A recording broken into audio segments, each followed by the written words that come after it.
Hi everyone, welcome to our first episode of Getting Answers from Tibet Travel Group. This is Frank, the Chief Editor with Tibet Vista. Join me now is our senior Tibetan guide, Kailash. Hi, Dr. Lake. I'm Kailash, one of the tour guides from Tibet Vista, and very happy here to share my experience today. Yes, Kailash is one of our most experienced Tibetan guides in our company. He has more than 17 years working experience. He knows every corner of Tibet. He's the one you should ask questions for. And today, Kailash and I are going to talk about some of the most concerned questions about Mt.Kailash tour. Well, if you are keen to experience authentic divine experience in Tibet, then Mt.Kailash is definitely the place where it should be. Specifically, the 3-day kora around Mt.Kailash. Do you agree with that? Yes, I agree. And as a senior Tibetan guide, you must have been to Mt.Kailash dozens of times each year. Can you tell us what is the best time to visit Mt.Kailash? Well, actually, beginning from April till October, end of October, you can visit every month. Every month there's a special highlight view and some special activities. Like what?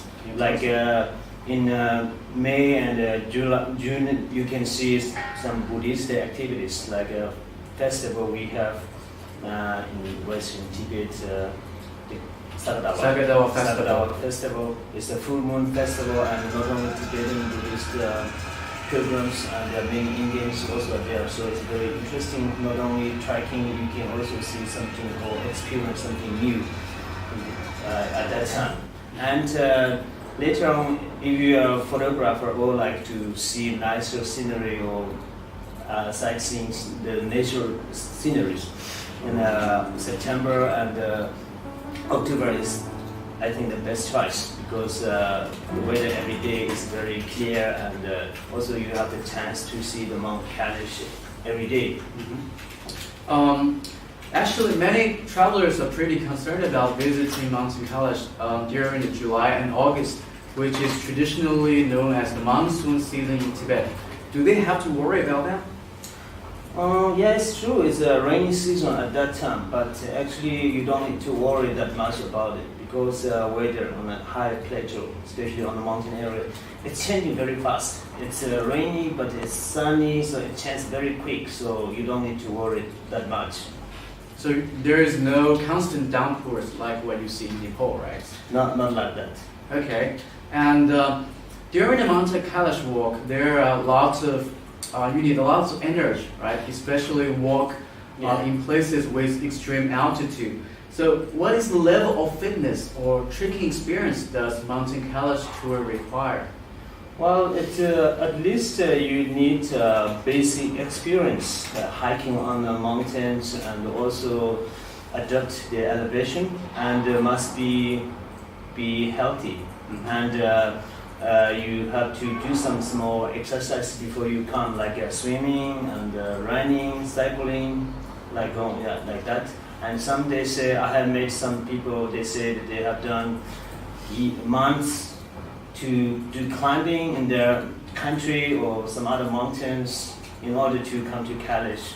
But if you don't have this time or condition, you don't need to do like that. You just do small exercise, walking or running, swimming, like that. Okay, cycling can also help to build up your stamina. The main thing is you have to keep your mental balance is very important. Some people, they feel very nervous, that makes more problem. Yes, so you have to prepare both physically and mentally for the trek, for the challenging trek. Yeah. And how to get some of the relevant travel documents for the Mt.Kailash tour? Well, the document is the most important thing, the Tibet travel permit. Without this, you cannot enter to Tibet. So to issue that permit, you have to issue your Chinese visa from your country at least 1 month before. Get Chinese visa. Chinese visa. And send the visa and your passport page scanned by email to your tour consultant. Yeah. And the process to issue it takes 7, 8 to 9 days. And then we deliver it to the place or hotel where you stay. From Lhasa to the From Lhasa, from Tibet to a mainland hotel where you stay. And If in any emergency, if you don't stay in a hotel or something, other reason, we also deliver to the airport or to the train station if you have in a town. And we also have some other relevant permits. We just issue it in Lhasa. When you arrive in Lhasa, they're like islands paper and military permits. So we do it. Don't worry. You don't need to worry about it. Yeah, you don't have to worry at Do it all. in Lhasa when you're in Lhasa. Our Tibetan guide, your travel consultant, will help you do that. Yeah, sure. Prepare everything you need before you move to Mt.Kailash. And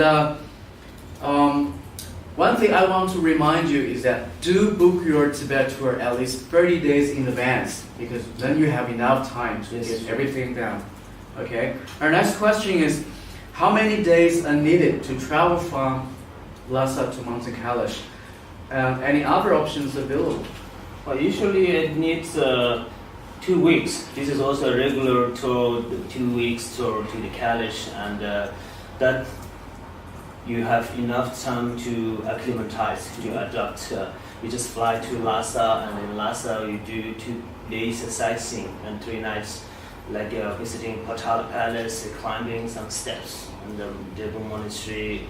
Yeah. Then after that, you just travel through the mountains all the way to Kailash. There are many passes, and we just go up and down, and that helps very much to acclimatize. And we also visit Mount Everest base camp. This is from very Shikaze, helpful. exactly. From Shikaze. And over 5,000 kilometers.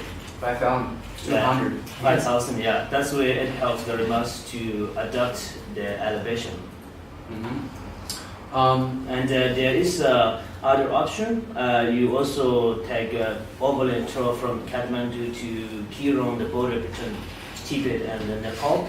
And this makes you very short to adapt. So only 2 days from there to Kailash. So many people have problems because they don't get a chance or don't have enough time to acclimatize. So they get sick and the problems. That's what we usually recommend. To fly from Kathmandu to Lhasa first, and starting from Lhasa, that's better. Okay, so you're the expert at recommendations. If you wanted to have better acclimatization, you can fly from Kathmandu to Lhasa and travel to Mt.Kailash. And of course, you don't have to worry about the acute altitude sickness, because all of our travel routes are expertly designed. And also we have oxygen supply to the vehicle. We provide it. Yes. And also they will keep a close eye on your healthy condition. They will check your pulse. Yes. So after our traveler arrived at Darchen, which is the starting point for 3-day Mt.Kailash, and can briefly talk about what to expect for them for the 3-day trip. Wow, so this is the main highlight of the tour, and 3 days hiking covers 54 kilometers, and you see the full of highlights, sceneries, and many interesting things. It's difficult, but you feel very interested during the Like what interesting things? Like we have every section, there are many different Buddhist holy places. Okay, holy places. First day, we're starting from Darchen. After 7 kilometers, you will reach to a section as very beautiful, gorgeous valley. It's a huge canyon, right? Yeah, and there's a big prayer flags we call the tarpuche, and where Tibetans they put prayer flags and they celebrate Sagadala at that place. And the pilgrims, Indian pilgrims, they all bring the prayer flags. They do some praying and prostrate. And this is also prostrations. Local Tibetan pilgrims. Yeah, some pilgrims they do full kora prostration. So we just do walking, but pilgrims they spend weeks to do it by prostration. So that is also the best place to take a picture of the Kailash. Okay. So yes. And from there we just walk continuously 5-6 kilometers along the valley. This is not so difficult. The scenery is gorgeous. You see very nice view of the mountain, the shape of the rocks is very interesting, and the local people tell you to the pilgrims and other tourists the stories or legends about the Buddhism and the Bon and the Hindu, the many legendaries. So after 6 kilometers, there's a tea stop. There are tents where you can have some tea and also nice view again the Kailash, the northwest part of the Kailash. And from there, you have only 5 kilometers to the destination where you stay the first night, called Dirabuk. You see very gorgeous view of the Kailash, especially the sunset. So you can get a closer view of Mountain Kailash. Very, very close. This is the closest part during the whole kora. So it seems lots of adventures and explorations waiting for you to explore, and just get ready for it. And for the Mountain Kailash tour, what to pack for the trip? Well, the most important thing is the down jacket, the waterproof and windproof, and Windproof jacket, windproof, right? Yeah. Because sometimes there are some stream, so the boots is very important because when you walk boots. some water, the small rivers coming, so you have to have a waterproof boots. Okay. It's very important, and the poles, the walking sticks is very important, and the weather is changing very quick. Every minute change, so sometimes very strong sunshine, sometimes very strong wind and snowfall. So you have to get ready because it's unpredictable. Yes, I cannot fully agree with that because the mountain pass is extremely difficult, especially there are strong UV lights, right? Yeah, that's And right. when it comes to trekking, travel lights is the best option. In our company, we offer not free actually, rental service for the trekking, such as trekking pools and sleeping bags. You can get them. And Yeah. our Tibetan guys will carry from your you don't home. have to carry your heavy bag to help you lighten your heavy day pack. Yeah. And also do wear your down jackets and to bundle up to prevent you from the cold and strong wind at the mountain pass. Okay, our next question is it possible to finish the Mountain Kailash trek in just one day? Well, it's really difficult for the local Tibetan pilgrims. The very few Tibetans even they try to do, but most they cannot. So very few they do in 15 hours. So for the travelers, it's really hard to do in one day. Yeah, so most of the travelers, they can do it in 3 days instead of 1 day. And genetically, we cannot compare to the local Tibetans because they can get acclimatized to the extreme altitude easily and better than us. Yeah, as a tourist, you don't have to do it very quickly. You lose many chances or nice view to see the Kailash. If the weather is not good, you don't see these things, right? For the Tibetans, they have to do 10 times, 12 times. They have to make many times, so they have to finish in 1 day. So they try. Yeah, they have much richer experience. Yeah. So Mountain Kailash trek is never a highland marathon. So try to find your own pace and focus on the spiritual experience you have, and travel safely is the most important That's thing, right. Yeah. Okay, our next question is, what is the most difficult part for the Mountain Kailash tour? Well, the most difficult part is during the second day of trekking from Dirabuk to Dirabuk. Between these two small monasteries, we stay first night in Dirabuk. From there, the elevation of the Dirabuk is 5,000, and from there all the way to Drumala Pass. The main goal to cross the Drumala, which is the highest point, is 5,640 meters. Extremely high. So ascending 600 meters. Much higher than the Everest base camp. Much higher, yeah. 400 meters higher than the base camp. Wow. So the path is very steep and very slippery, and after the Drumala, going down is also not so easy. It's very slippery, so the walking pole is very helpful at that time. Then after the Drumala, for about 400 meters descending, then the path, the trail get better and it's very smooth. You just walk through the valley like the day you just did from the session, so another valley, and it's much easier. So slide down to Zurigo. Understandably, because with the thin air, right, and also very powerful UV lights, and you have to walk at such altitude. So that's why Mt.Kailash trek or kora is also called, it is a taste of mind and soul. Right? Yes, you get many new experience and spiritual experience. Yes, that's why so many travelers from around the world come to here and wanted to challenge, to push their limits to a new level and experience such divine experience. Yes. And for the travelers of different age group, is there an age limit for Mt.Kailash tour? Who is the youngest and the oldest client you've served for Mt.Kailash tour? Well, I think there isn't any age limitation to go there. But they're rarely to see very, very small kids to be there and too old people there because they know it's not an easy thing, right? But still, they have some younger and old people to do hiking or try to do hiking. And it's if you bring the kids or something, you can do that, but bestly do the private tour. Then you can do it, right? So you can give better care. Better care, because if you join a group, then it's a little bit difficult.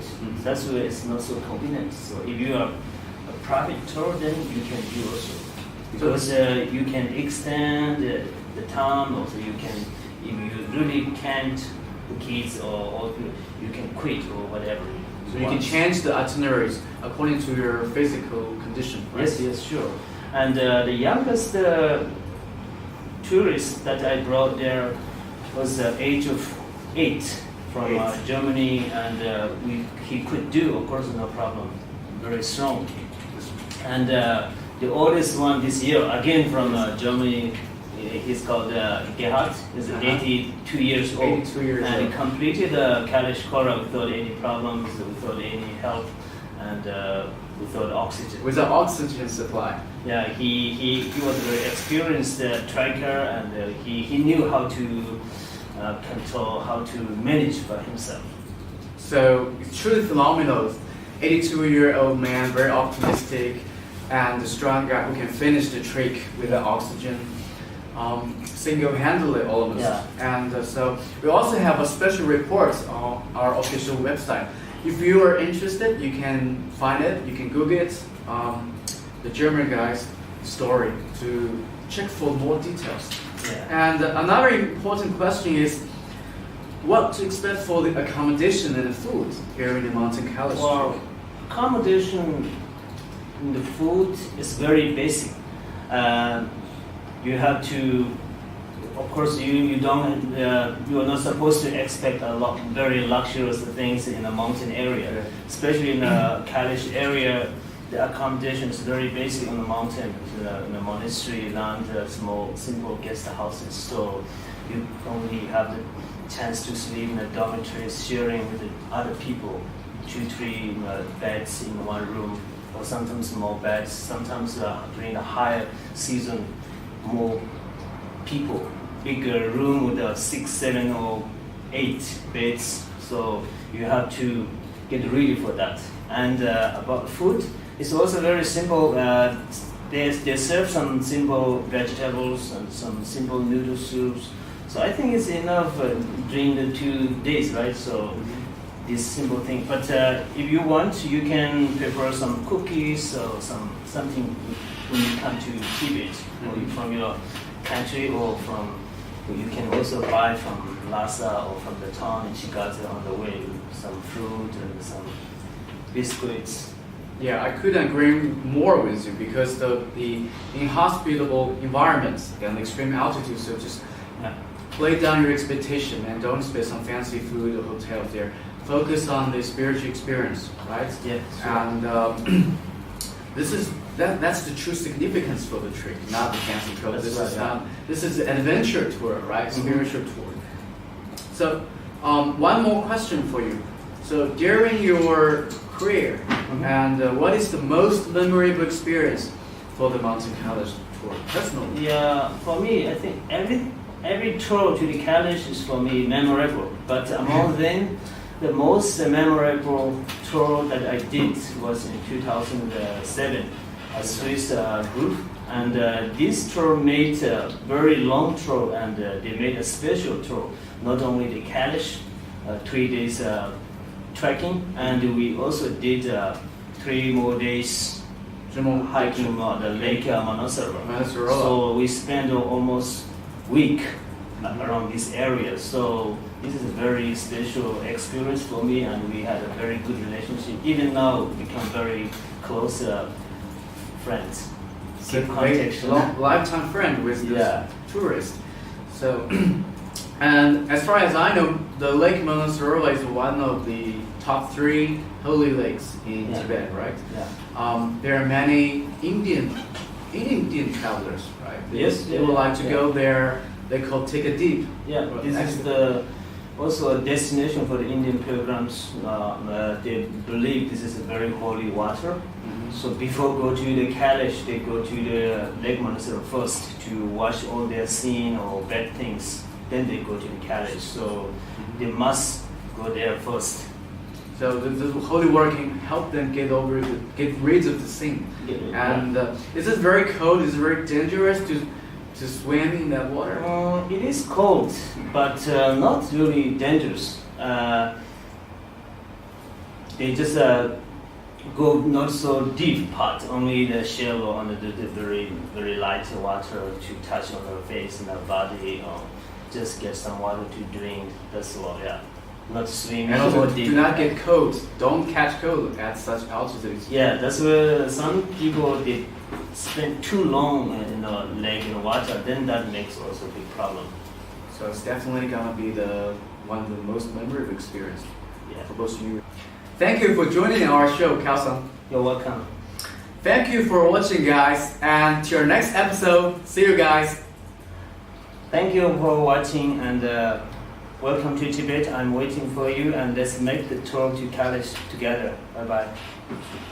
Okay, that's it. Hopefully our discussion will make sense to you. And if you have more questions about Mt.Kailash tour or Tibet travel, or any suggestions about our video, please leave your comment below or send your email to us at inquiry@tibettravel.org.